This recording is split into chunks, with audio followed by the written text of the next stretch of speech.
শুভ সময়। নন্দিত কথা সাহিত্যিক হুমায়ুন আহমেদ। 13ই নভেম্বর 2024 তারিখ ছিল তার 76তম জন্মবার্ষিকী। 76তম জন্মবার্ষিকী উপলক্ষে মেঘদূত লেখক পর্ষদের আজকের এই অনুষ্ঠানে আমি উপস্থাপন করছি মূল প্রবন্ধ। হুমায়ুন আহমেদ তার আমার ছেলেবেলা গ্রন্থে নিজেই উল্লেখ করেছেন তার নিজের ভাষায়, নভেম্বর মাসের দুর্দান্ত শীত, গারো পাহাড় থেকে উড়ে আসছে অসম্ভব শীতল হাওয়া, মাটির মালসায় আগুন করে নানিজান শেক দিয়ে আমাকে গরম করার চেষ্টা করছেন। আশেপাশের বৌঝিরা একের পর এক আসছে আর আমাকে দেখে মুগ্ধ গলায় বলছে, সোনার পুতলা। হুমায়ুন আহমেদ আসলেই সোনার পুতলাই জন্ম নিয়েছিলেন। তার মা আয়েশা ফয়েজের লেখা থেকে জানা যায়, তাকে তার খালা এবং ফুফুরা ছোটবেলায় তাকে সোনার পুতলা ডাকতেন।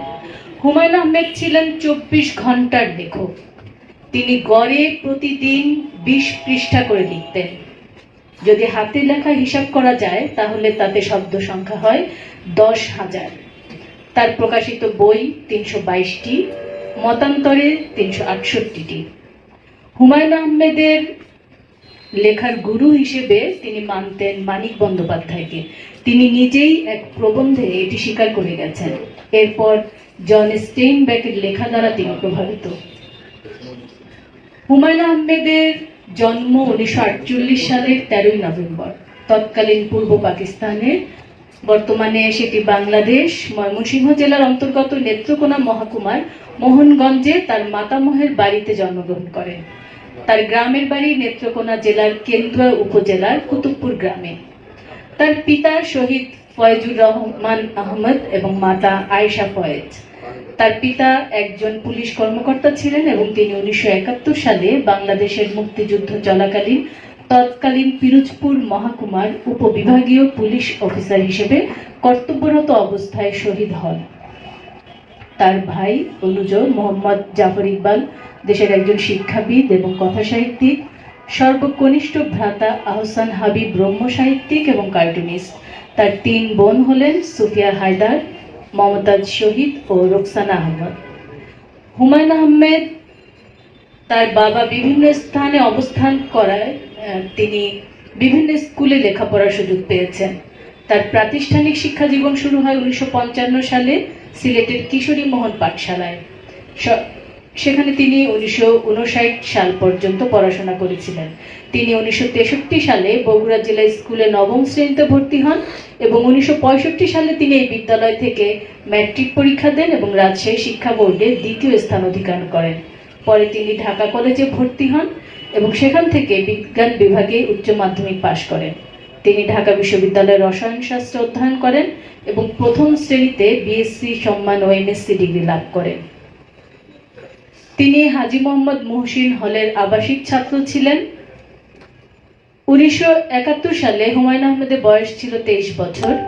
থাকতেন ঢাকা বিশ্ববিদ্যালয়ের মহসিন হলে এবং বাংলাদেশের মুক্তিযুদ্ধের সময় তিনি পাকিস্তানিদের হাতে গ্রেপ্তার হন। 1971 সালে ঢাকায় পাকিস্তানি সৈন্যরা বিশ্ববিদ্যালয়ের মহসিন হল থেকে হুমায়ুন আহমেদ ও রফিক কায়সারকে গ্রেপ্তার করে।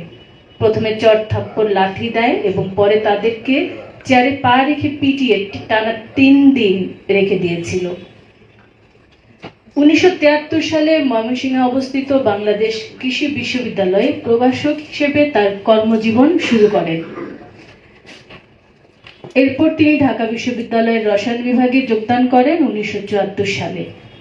তিনি মার্কিন যুক্তরাষ্ট্রের নর্থ ডাকোটা স্টেট ইউনিভার্সিটি থেকে পলিমার রসায়ন বিষয়ে গবেষণা করে পিএইচডি লাভ করেন। হুমায়ুন আহমেদ 1973 সালে গুলতেকিন খানকে বিয়ে করেন। গুলতেকিন প্রিন্সিপাল ইব্রাহিম খাঁর নাতনি ছিলেন। এই দম্পতির 3 মেয়ে এবং 1 ছেলে। হুমায়ুন আহমেদ তার অসংখ্য বহুমাত্রিক সৃষ্টির জন্য নানা পুরস্কারে ভূষিত হন। বাংলা কথা সাহিত্যে অবদানের জন্য তিনি 1973 সালে লেখক শিবির পুরস্কার লাভ করেন। বাংলা উপন্যাসে অসামান্য অবদানের জন্য তিনি 1981 সালে বাংলা একাডেমি পুরস্কার লাভ করেন। এছাড়া তিনি বাংলাদেশ শিশু একাডেমি পুরস্কার লাভ করেন। 1987 সালে তিনি মাইকেল মধুসূদন পদক লাভ করেন। 1990 সালে তিনি হুমায়ুন কাদের স্মৃতি পুরস্কার লাভ করেন। এরপর জয়নুল আবেদিন স্বর্ণপদক লাভ করেন। 1992 সালে শঙ্খনীল কারাগার চলচ্চিত্রের জন্য তিনি শ্রেষ্ঠ কাহিনীকার বিভাগে তার প্রথম জাতীয় চলচ্চিত্র পুরস্কার লাভ করেন। বাংলা ভাষা ও সাহিত্যে অনন্য অবদানের জন্য বাংলাদেশ সরকার তাকে 1994 সালে দেশের দ্বিতীয় বেসামরিক সম্মাননা 21 পদকে ভূষিত করেন। একই বছরে আগুনের পরশমণি চলচ্চিত্রের জন্য শ্রেষ্ঠ চলচ্চিত্র, শ্রেষ্ঠ কাহিনীকার, শ্রেষ্ঠ সংলাপ রচয়িতা বিভাগে 3টি জাতীয় চলচ্চিত্র পুরস্কার লাভ করেন। শ্রাবণ মেঘের দিন চলচ্চিত্রের জন্য 1999 সালে তিনি শ্রেষ্ঠ চলচ্চিত্র, শ্রেষ্ঠ কাহিনীকার এবং শ্রেষ্ঠ গীতিকার বিভাগে বাচসাস পুরস্কার অর্জন করেন। এছাড়াও চলচ্চিত্রের জন্য তিনি আরো অসংখ্য পুরস্কার এবং সম্মাননা অর্জন করেছেন। হুমায়ুন আহমেদের সাহিত্যের ছিল, তার যে সাহিত্য রচনা, সেই সাহিত্যের তার ছিল বহুমাত্রিকতা। তিনি ছিলেন এক আশ্চর্য প্রতিভা সম্পন্ন বহুমাত্রিক কথা সাহিত্যিক, অবিস্মরণীয় গল্পকথক, যেমন সৃজনশীল তেমনি মেধাবী। তিনি যেন গ্রিক পুরাণের মিডাস, কথা সাহিত্যিক, ছোট গল্পকার, নাট্যকার, নির্মাতা, প্রতিটি ক্ষেত্রে একক স্বয়ংভূ, মিডাসের মতোই সফল ও সার্থক। জীবদ্দশায় তিনি পরিণত হয়েছিলেন কিংবদন্তিতে। তিনি মধ্যবিত্ত বাঙালির কাছে হ্যামিলনের বংশীবাদক, উদ্ভট খেয়াল রস ও ফ্যান্টাসির নিপুণ কারিগর। এ যাবৎ তার মুদ্রিত পুস্তক সংখ্যা 300-র বেশি। তাকে মনে করা হয় শরৎচন্দ্রের পরে বাংলা সাহিত্যের সবচেয়ে জনপ্রিয় লেখক। সৈয়দ শামসুল হক বলেন, তিনি 4টি পাঠক প্রজন্ম তৈরি করে গেছেন, যারা ছাপা বইয়ের দিকে ঝুঁকেছে। সাহিত্যের জগতে সকলেই একমত যে হুমায়ুন আহমেদ গল্পের জাদুকর। তার গল্প শুনতেই হুমড়ি খেয়ে পড়েছে সর্বশ্রেণীর পাঠক। ডক্টর মোহাম্মদ ইউনুসের মন্তব্য প্রকারান্তরে একই কথা বলতে চেয়েছে। তিনি বলেন, হুমায়ুন আহমেদ কেমন করে যেন সকল মানুষের মনের মধ্যে ঢুকে পড়েন। আসলে কেমন করে নয়, ঢুকে পড়েন গল্প বলতে বলতেই। কারণ তিনি জানেন গল্প শোনা মানুষের চিরন্তন অভ্যাস। হুমায়ুন গল্প মুখে বলেন না, লিখে বলেন। মানুষকেও তার লেখা পড়ে শুনতে হয়, তাই তার গল্প পড়তে ভিড় জমান পাঠক। তার যে প্রকাশিত উপন্যাস, প্রথম প্রকাশিত উপন্যাস নন্দিত নরকে 1973 সালে এটি বই হিসেবে প্রকাশ পায় এবং এর আগে মুখপাত্র নামে একটি পত্রিকায় এটি প্রকাশ পায়। 1970 সালে অর্থাৎ 22 বছর বয়সে তিনি এটি লেখেন। এরপর তিনি লেখেন শঙ্খনীল কারাগার। মাত্র 22 বছর বয়সে তিনি এমন 2টি উপন্যাস রচনা করতে পেরেছিলেন যেখানে ফুটে উঠেছে মধ্যবিত্ত নগর সমাজের টানাপোড়েন। শঙ্খনীল কারাগারের রাবেয়া চরিত্র আর নন্দিত নরকের মন্টুর মতো চরিত্র তিনি রূপায়ণ করেছেন সেই বয়সে। ওই বয়সেই তিনি সমাজের মানুষের মনের গভীরে লুকিয়ে থাকা অন্ধকার দেখতে পেয়েছিলেন। নন্দিত নরকে দেখিয়েছেন মাস্টার কাকার মতো ভালো মানুষ একজন প্রতিবন্ধী মেয়েকে যৌন হয়রানি করতে পারে। সমাজে ভালো মানুষ সেজে থাকার আড়ালে যে মানুষের কুৎসিত মন, সেটি তিনি ফুটিয়ে তুলেছিলেন। তার আরো উল্লেখযোগ্য উপন্যাস হলো নির্বাসন, সূর্যের দিন, অচিনপুর, অন্ধকারের গান, চাঁদের আলোয় কয়েকজন যুবক, গৌরীপুর জংশন, শ্রাবণ মেঘের দিন, আগুনের পরশমণি, 1971 এবং আরো অসংখ্য উপন্যাস তার রয়েছে। তবে হুমায়ুন আহমেদ যে শুধু নগর জীবন তুলে ধরেন তা নয়, তার গ্রাম ভিত্তিক উপন্যাসও সার্থক। অচিনপুর, ফেরা এবং মধ্যাহ্ন এই এক একটি উপন্যাস তার সার্থক চিত্রায়ন, নান্দনিক এবং এপিক ধর্মী। অচিনপুর লিখেছেন একদম সহজ সরল ভাষায়। গ্রাম বাংলার মানুষেরা প্রকৃতির সাথে কিরকম মিলেমিশে এক হয়ে যায়, চিরন্তনী ধারা বয়ে যাওয়ার সঙ্গে সঙ্গে উঠে এসেছে তার গভীর জীবনবোধ। অচিনপুর পড়ে নস্টালজিক হয়েছেন ভাটি গ্রামে বেড়ে ওঠা মানুষেরা। এভাবেই হুমায়ুন আহমেদের বিপুল শ্রেণীর পাঠক গোষ্ঠী, যারা নিজেকে তার লেখায় খুঁজে পেয়েছেন বলেই তার বই গোগ্রাসে কিনেছেন, গলা ডুবিয়ে পড়েছেন। সম্ভবত এটাই হুমায়ুন আহমেদের বিপুল শক্তি ও কিংবদন্তি লেখক হয়ে ওঠার নেপথ্য কারণ। হুমায়ুন আহমেদ বিস্তৃত সময়ের কাহিনী লিখতে পারেন না, এমন একটি নেতিবাচক সমালোচনা ছিল তাকে ঘিরে। এর জবাবে তার 2টো উপন্যাসের কথা উল্লেখ করা যায়। একটি হচ্ছে জ্যোৎস্না ও জননীর গল্প এবং অন্যটি হচ্ছে মধ্যাহ্ন। মধ্যাহ্ন উপন্যাস কেন লিখেছেন তার ব্যাখ্যায় হুমায়ুন আহমেদ লিখেছেন, সময়কে ধারণ করাই ছিল প্রধান উদ্দেশ্য। সচরাচর যেসব বিষয় নিয়ে তার চরিত্রেরা মাথা ঘামায় না, রাজনীতি, কাল, সমাজ, সেসব কিছু তার গল্পের বাইরে আর রাখা গেল না, কেননা গল্পটাই কতদূর এগুলো মানুষ তা নিয়ে। মধ্যাহ্নের গল্প 1905 থেকে শুরু করে 1947-এর দেশভাগ পর্যন্ত। দুটি প্রধান চরিত্র চরিচরণ সাহা এবং মৌলানা ইদ্রিস। হিন্দু মুসলমান সম্পর্কের যে জটিলতা তৎকালীন সমাজে ছিল সেটাই উঠে এসেছে তার মধ্যাহ্ন উপন্যাসে। তিনি শেষ করেছেন সব বর্ণের সব গোত্রের মানুষেরা মানবিক মমতায় পরস্পরের হাত আঁকড়ে থাকবে এমনই একটি ভাবনা দিয়ে। তার শেষ উপন্যাস দেয়াল প্রকাশিত হয়েছে তার মৃত্যুর পর। এটিও একটি ঐতিহাসিক কাহিনী এবং কাহিনীটি মুক্তিযুদ্ধ পরবর্তী সময় থেকে জিয়াউর রহমান হত্যাকাণ্ড পর্যন্ত। এই উপন্যাসটি তিনি জীবিত অবস্থায় লেখেন এবং কয়েক পর্ব ধারাবাহিকভাবে পত্রিকায় প্রকাশিত হবার পর তুমুল বিতর্ক সৃষ্টি হয় এবং সেটি আদালত পর্যন্ত গড়ায়। পরবর্তীতে আদালতের নির্দেশনা মেনে তাকে পরিবর্তন করতে হয়েছে অনেক কিছু এবং সেই পরিবর্তিত কাঠামোটাই পরবর্তীতে প্রকাশিত হয়েছে। তার শেষ উপন্যাসটি তাই বিতর্কিত থেকে যায়। হুমায়ুন আহমেদ ছিলেন শিশু সাহিত্যের রাজা। যেহেতু কথা সাহিত্যের রাজা তিনি, তাই শিশু সাহিত্যিক পরিচয় আমাদের আড়ালে রয়ে গেছে। শিশুদের তিনি বড় ভালোবাসতেন।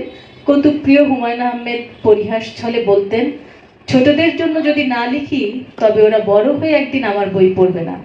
ছোটবেলা থেকেই আমি ওদের মন জয় করার চেষ্টা করে আসছি। হুমায়ুন আহমেদের ছোটদের বইয়ের নামের তালিকার দিকে চোখ বুলিয়ে দেখলেই সহজে উপলব্ধি হবে কত বিচিত্র রচনা সম্ভারে সমৃদ্ধ হয়েছে তার শিশু সাহিত্য। সব ধরনের লেখা তিনি লিখেছেন ছোটদের জন্য। ছোটদের ছোট বলে কখনো অবহেলা ও অবজ্ঞা করেননি, বরং শিশু কিশোরদের কৌতূহলী মন ও মননের প্রতি তিনি ছিলেন বরাবর শ্রদ্ধাশীল। তার বৈচিত্র্যময় লেখার অনেক উদাহরণ দেওয়া যায়, তবে গল্প উপন্যাসের পাশাপাশি নানাবিধ লেখা লিখেছেন। ছোটদের জন্য সহজ সাধারণ আটপৌরে মধ্যবিত্ত জীবনের গল্প লিখেছেন। ভূতের কাহিনী, সায়েন্স ফিকশন, ভ্রমণ, অদ্ভুতুরে গল্প, রহস্য কাহিনী, নাটিকা, অমীমাংসিত রহস্য, নানা ধরনের অবিশ্বাস্য গল্প শুনিয়েছেন তিনি ছোটদের। হুমায়ুন আহমেদ তার স্বভাব সুলভ কৌতুক ও জীবন দর্শন মিশিয়ে ছোটদের সংকলনধর্মী এক গ্রন্থে বলেছিলেন, তোমাদের একটা গোপন কথা বলি, এখানকার সবগুলো লেখাই আমি আমার ছেলে মেয়েদের খুশি করার জন্য লিখেছিলাম। তারা এখন বড় হয়ে গেছে, লেখাগুলো আগের আবেদন তাদের কাছে নেই। তোমরা যেহেতু এখন ছোট, লেখাগুলোর মালিক তোমরা। তোমরা যখন বড় হবে তখন যদি এই লেখাগুলো তোমাদের ছেলে মেয়েদের কাছে চলে যায়, তাহলে বুঝবো আমার মানব জীবন সার্থক। উপরে এই উদ্ধৃত কথাটির মধ্যেই হুমায়ুন আহমেদ প্রকাশ করতে পেরেছেন ছোটদের লেখার প্রতি তার মমতা ও মনোভঙ্গি। ছোটদের জন্য প্রচুর লিখতে পেরেছিলেন সহজাত মমতার কারণে। আমাদের দেশে শিশু সাহিত্যের শূন্যতা তিনি বুঝতে পেরেছিলেন। হুমায়ুন আহমেদ এখনো সবচেয়ে জনপ্রিয় কথা সাহিত্যিক। 300-র বেশি বই প্রকাশ করেছেন এবং সৃষ্টি করেছেন অনেক চরিত্র। কথা ও কাহিনীর বিস্তার ঘটে সৃষ্ট চরিত্রের মধ্য দিয়ে। এইসব চরিত্রেরাই গড়ে তুলেছে হুমায়ুন সাহিত্যের পরিচিতি আর মান। কথা সাহিত্যের চরিত্রেরা লেখকের কল্পিত সৃষ্টি, তবে তা অবশ্যই চলমান জীবনকে ধারণ করে। তার নির্মিত চরিত্রগুলো পাঠকের সঙ্গে, দর্শকের সঙ্গে মিলেমিশে একাত্ম হয়ে যায়, সে হোক ছোট গল্প বা উপন্যাস বা নাটক, চলচ্চিত্র। হুমায়ুন সৃষ্ট চরিত্রগুলোর মধ্যে অন্যতম মিসির আলী, হিমু, শুভ্র, রূপা, এছাড়াও রাবেয়া, মুনা, বাকের ভাই। ঢাকা বিশ্ববিদ্যালয়ের ক্লিনিক্যাল সাইকোলজির অধ্যাপক মিসির আলী। রহস্য উপন্যাসগুলো মিসির আলীকে নিয়ে। এই জগতে কার্যকারণ ছাড়া কিছুই হয় না, সবই লজিক, জটিল লজিক। লজিকের বাইরে এক চুল কারো যাওয়ার ক্ষমতা নেই এবং এই ভাবনা থেকেই তিনি মিসির আলী চরিত্রটিকে নির্মাণ করেছেন এবং দেবী উপন্যাসের মধ্য দিয়ে মিসির আলীর আবির্ভাব হয়। জনপ্রিয় চরিত্র হিমু ঠিক মিসির আলীর বিপরীত আবেগের বশে চলা। ময়ূরাক্ষী উপন্যাসে প্রথম দেখা মেলে হিমুর। আকাশচুন্নী জনপ্রিয়তা হিমুর এবং হলুদ রঙকে এখনকার তরুণরা হিমু কালার বলে থাকেন। বিভিন্ন শহরে গড়ে উঠেছে হিমু ক্লাব এবং তারা হলুদ পাঞ্জাবি পরে খালি পায়ে রাস্তায় ঘুরে বেড়ায়। প্রকৃতপক্ষে হিমু হয়ে উঠেছে ব্যঙ্গ বিদ্রুপের মাধ্যমে সমাজ বাস্তবতার অসঙ্গতিকে স্পষ্ট করার প্রবক্তা হিসেবে। হুমায়ুন আহমেদের আরেকটি চরিত্র শুভ্র।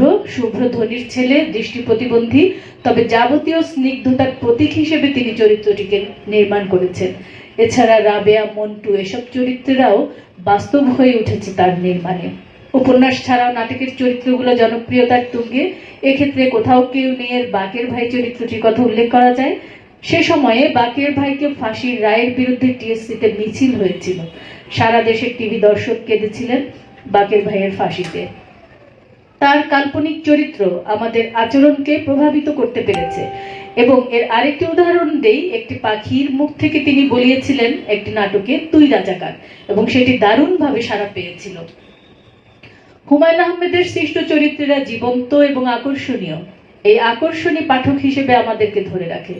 জীবনের সৌন্দর্য উন্মোচন আর তাকে তুলে ধরাই তো কথা সাহিত্যিকের সাধনা। হুমায়ুন মানুষ এমন একটা চেতনা দ্বারা নিয়ন্ত্রিত বলেই তার সৃষ্ট চরিত্রগুলো একরৈখিক নয়। হুমায়ুন আহমেদ কেবল একজন কথাকারী নন, সার্থক জীবন শিল্পীও। এবার আলোচনা করছি হুমায়ুন আহমেদের নাটক এবং চলচ্চিত্র নিয়ে। হুমায়ুন আহমেদের নাটক দর্শক দেখেছেন টিভি পর্দায়। নাটক, টেলিফিল্ম, প্যাকেজ নাটক, ধারাবাহিক নাটক সবই দর্শক নন্দিত হয়েছে। কিন্তু নাট্যকার হিসেবে যেভাবে মুনীর চৌধুরী, সৈয়দ শামসুল হক, আব্দুল্লাহ আল মামুন, মমতাজউদ্দিন আহমেদ, সেলিম আল দীন, মামুনুর রশিদকে গণ্য করা হয়, ঠিক সেই অর্থে নাট্যকার হিসেবে তাকে পাওয়া যায় না। কারণ নাট্যকার হতে হলে যে মঞ্চ ভাবনা প্রয়োজন, তার নাটকগুলোতে সেভাবে নেই। অর্থাৎ মঞ্চ নাটক লেখার ক্ষেত্রে তিনি সেভাবে সফল হননি। তার স্বপ্ন ও অন্যান্য মঞ্চ নাটক সংগ্রহ প্রকাশিত হয়েছিল সময় প্রকাশন থেকে। তার রচিত নাটকগুলোর মধ্যে মাত্র দুটি নাটক মঞ্চস্থ হয়েছিল, একটির নাম মহাপুরুষ এবং আরেকটি নৃপতি। এছাড়া অন্যান্য নাটকের মধ্যে অসময়, 1971, স্বপ্ন, আরো কয়েকটি, মোট 6টি নাটক তিনি রচনা করেছিলেন, তবে সেগুলো মঞ্চায়নের উপযুক্ত নয়। হুমায়ুন আহমেদের চলচ্চিত্র তার গল্প উপন্যাসের সম্প্রসারণ বলা যায়। গল্প উপন্যাসের দৃশ্যগুলোই এখানে মূর্ত হয়েছে। বিশেষ করে তার কিছু বিষয়ের প্রতি যে একটা প্রবণতা আছে বারবার, সেগুলো এসেছে তার নির্মাণ শৈলীতে।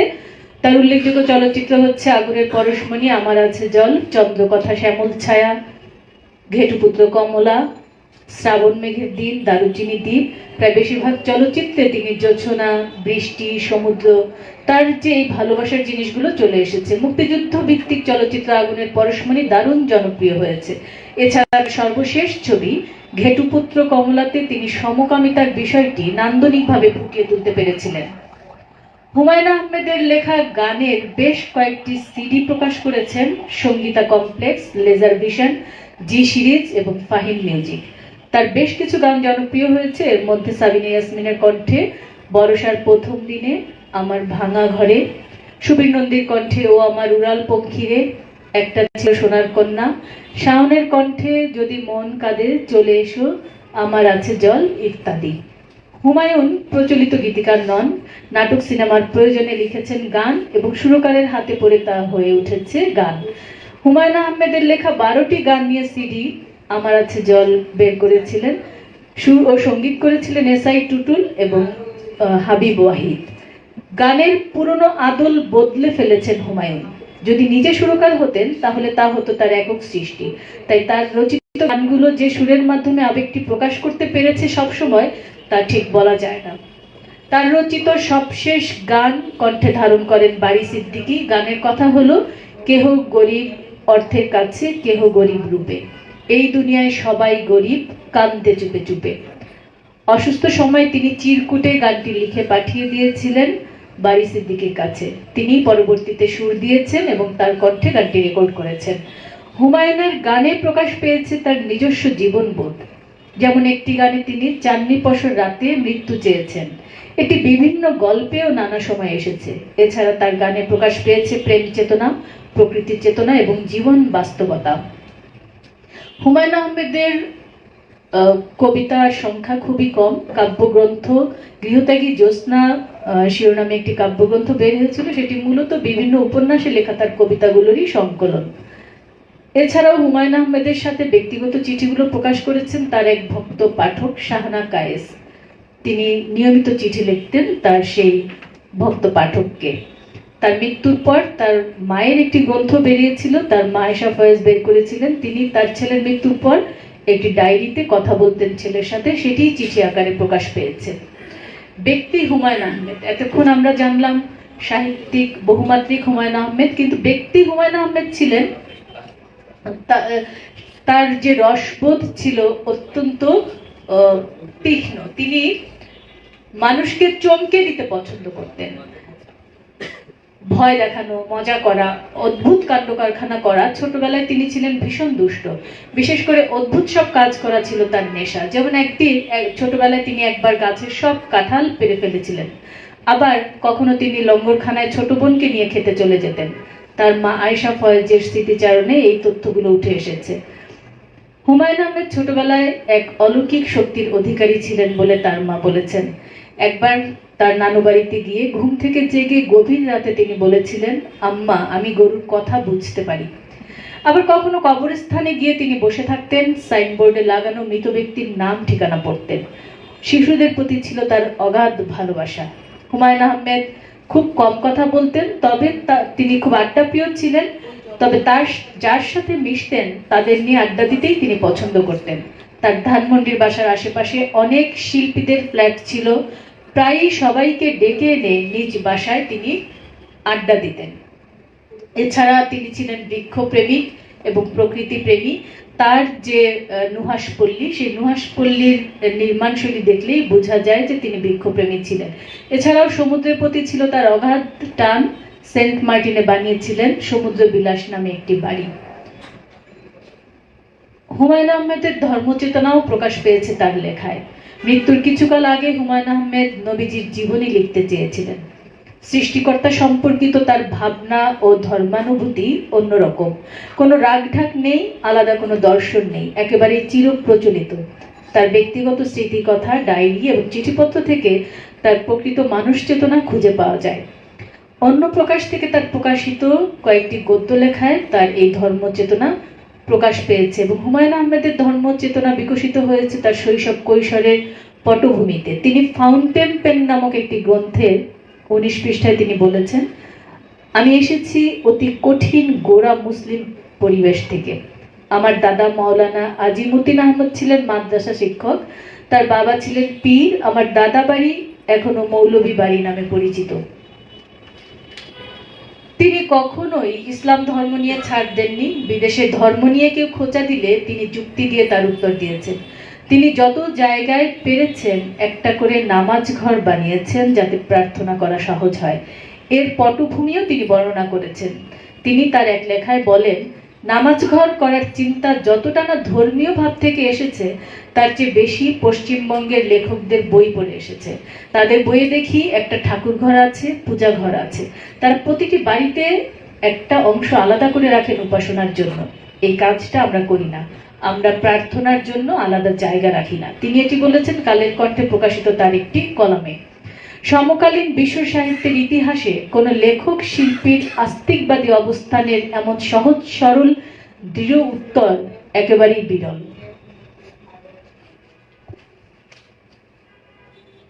জীবনের শেষ ভাগে ঢাকা শহরের অভিজাত আবাসিক এলাকা ধানমন্ডিতে তিনি তার যে নির্মিত দক্ষিণ হাওয়া ভবন, সেই ফ্ল্যাটে তিনি বসবাস করতেন।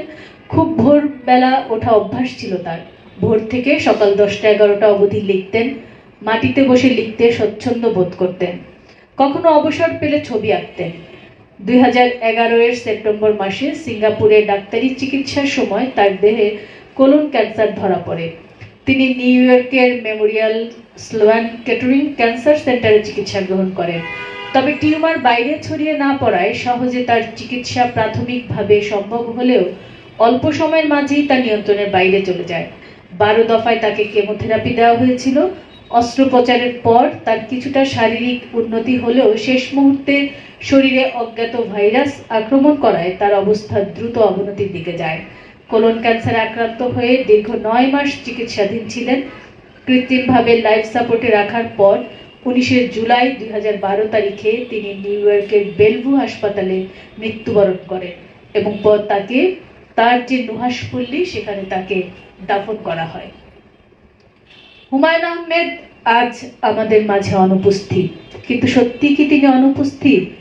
300-র বেশি বই যিনি লিখেছেন, তিনি তো আসলে বেঁচে থাকবেন অনন্তকাল। পাঠকের হৃদয়ে প্রজন্ম থেকে প্রজন্মে। তার সৃষ্টি ভাণ্ডারের প্রতি নতুন করে নজর দেওয়ার সময় এসেছে। তার জন্য জাদুঘরে তার যে লেখা বইগুলো সেগুলো সংরক্ষণ করা হয়েছে এবং তার ব্যবহৃত কিছু জিনিসপত্র সেখানে সংরক্ষণ করা হয়েছে। আর এভাবেই হয়তো ভবিষ্যৎ প্রজন্ম হুমায়ুন আহমেদের লেখা পড়ে পড়ে জন্ম নেবে আরো অনেক হুমায়ুন আহমেদ, যারা সমৃদ্ধ করবে আমাদের ভাষা, সাহিত্য, আমাদের সমাজ। ধন্যবাদ সবাইকে।